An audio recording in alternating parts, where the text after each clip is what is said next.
Hey VC, how's it going? Yeah, 1975.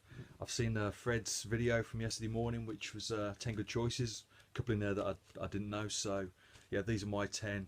Once again, I've gone from the point of view of probably my 10 most played albums. So, kicking off with Parliament, Mothership Connection. I know that Fred picked this one in his 10. This is by far my favourite P-Funk album, whether it be Parliament, Funkadelic, or any of the solo spin-offs. I think this is a fantastic record. Would probably be my top 10 full stop, irrespective of you know, the year that it came out or the genre. Yeah, it's just one of my favourite records. This is a 90s pressing, which is when I picked it up.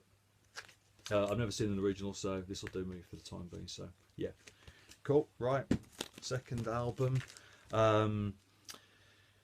In the 70s, there were a number of great live albums released. I showed Van Morrison's It's Too Late to Stop Now in my 1974 video. I know that Bill Withers at Carnegie Hall was showed, I think, for 73. In 74, I could have quite easily shown Marvin Gaye's live album as well. The first side of that record is, you know, is fantastic. But for 75, I'm picking Bob Marley and the Wailers live. This was recorded at the Lyceum in London. This came after the first three Island albums. So prior to this, you had Catch a Fire, Burning, and Natty Dread. And so this album contains songs from that period, basically. Yeah, if you're going to pick this up, I'd actually recommend the 2001 CD reissue. Because the one problem with this album is that it's not long enough. It's only got 7 tracks on it.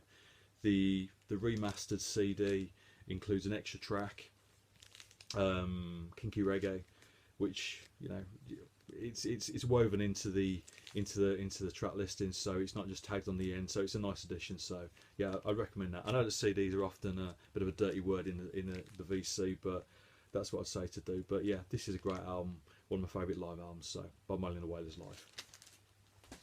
Okay, Rufus and Chaka Khan. I don't see much Rufus in the VC. Some of their albums can be a bit hit and miss, but I do really like Chaka Khan's vocals. I think she's one of the great female singers, basically. So yeah, that's why I've put this in my top 10 for this particular year. And it also contains Sweet Thing, which is one of my favourite soul records. So yeah, Rufus and Chaka Khan. Okay, Full Manzanilla, Diamond Head. This is his first solo album. This is on UK Island Pink Rim. Features both Brian Eno and Robert White on vocals. Obviously the Eno albums from this period get a lot of love. You know, they're held in high esteem, whereas I think this album is sometimes overlooked. I think this is just as good as the majority of the Eno albums. It's a big favourite. Yeah, so obviously Manzanilla's guitar sound on this record is, you know, is incredible. Just a great musician. I can't think what Roxy album came out in 75. Was it Siren? Yeah, so which is also a nice album, but again this surpasses that. So yeah, Manzanilla's Diamond Head.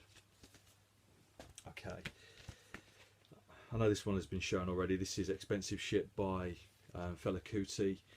One of my favourite Fela albums. Certainly been my top 3. It's one of his most popular. Again, it's one long track on each side, which tends to be the case with majority of the Afrobeat stuff that Fela did. But yeah, no, a great album. This is obviously a reissue of. I've not got an original copy of this. This is from the box set that Questlove put together a few years ago, which contained, I think, 6 Fela albums from throughout his career. So yeah, and it's a nice pressing as well. So yeah, Fela Kuti. Okay, Johnny Hammond, Gears. Just a lovely soul jazz record, produced by the Mazel brothers. Yeah, this is the reissue that came out last year. This is certainly worth picking up because it contains a second LP of additional tracks that were recorded in the same sessions. When I read about this, actually, I thought it was going to be some sort of scratchy demos, you know, but to be perfectly honest, the extra tracks are pretty much fully formed, you know, so yeah, it really is a nice addition to the main album. So yeah, Johnny Hammond, Gears, originally on Milestone. Right, okay, on Soul Jazz theme, Minnie Riperton, Adventures in Paradise. I mentioned in my 74 video about Stevie Wonder and the album that he made with Sarita Wright, which was my first pick. In 74 he also recorded the Perfect Angel album with Minnie Riperton, which I could quite easily have included in my list as well. When he came around to recording this album in 75, Stevie wasn't available. I think he was busy making songs in the key of life, so we'll forgive him for that. So this is this was made with members of the Crusaders, and it's a really nice soul jazz record. I think it's her best record. It includes Inside My Love, which was a single off the album, which has been sampled quite a bit. Was it John Jack Smoothie which sampled it? Yeah, I think so. But yeah, so yeah, this is a really nice album. This is one that I only came across last year, the end of last year. I think I showed it in an early video. So yeah, so I definitely recommend this. So this is the most recent purchase out of this list. But yeah, Minnie Riperton, Adventures in Paradise. Okay, the first band I ever saw was Fleetwood Mac. Okay, so I was only a kid at the time, but since then I've always had a bit of a soft spot for them, particularly the 3 albums they recorded in the 70s with the lineup including Stevie Nicks and Lindsey Buckingham. So this Fleetwood Mac album, Rumours and Tusk. Obviously the big tracks off each of those albums have been played to death on the radio, which, you know, perhaps puts people off a little bit, but I think this first album is a lovely record. It's on Reprise. The big tune on this for me is Rhiannon, which is obviously a single. There's a clip on YouTube of the band doing it, I think as part of the Rumours tour. It's somewhere live in the States, and Stevie Nicks' vocal on that performance is absolutely incredible. It's real sort of makes hair on the back of your neck stand up. So yeah, so that's why I'm including this record. Yeah, it's probably the record out of this pile of 10 that I've played the most over the years. As I say, perhaps not to everybody's taste because of the fact that these songs have been overplayed, but yeah, I think this is a great album. Okay, 2 more. Sparks, Indiscreet. Sparks made some great records around this time. This is Indiscreet. They also did Propaganda and Kimono My House was I think 73 was it.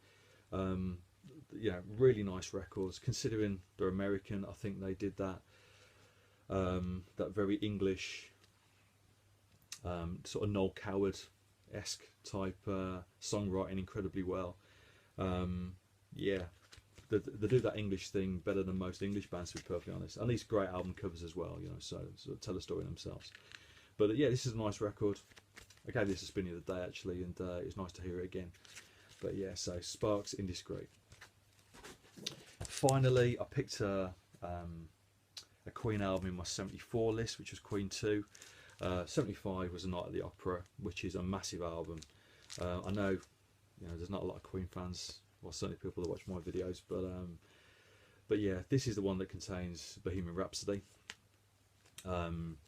Again, similar to Sparks, there they do that very English sounding, that sort of Noel Coward songwriting type thing incredibly well on this as well. So the likes of Seaside Rendezvous, Good Company, yeah, great tunes. But yeah, obviously it's Queen, so it's a real overblown thing, but it's yeah, it is a great album. Right, okay. If I'm being cheeky and I was going to pick an 11th album, which of course I'm not going to, but if I did, it would be Tangerine Dreams, Rubicon. Anyway, looking forward to doing 1976. Cheers.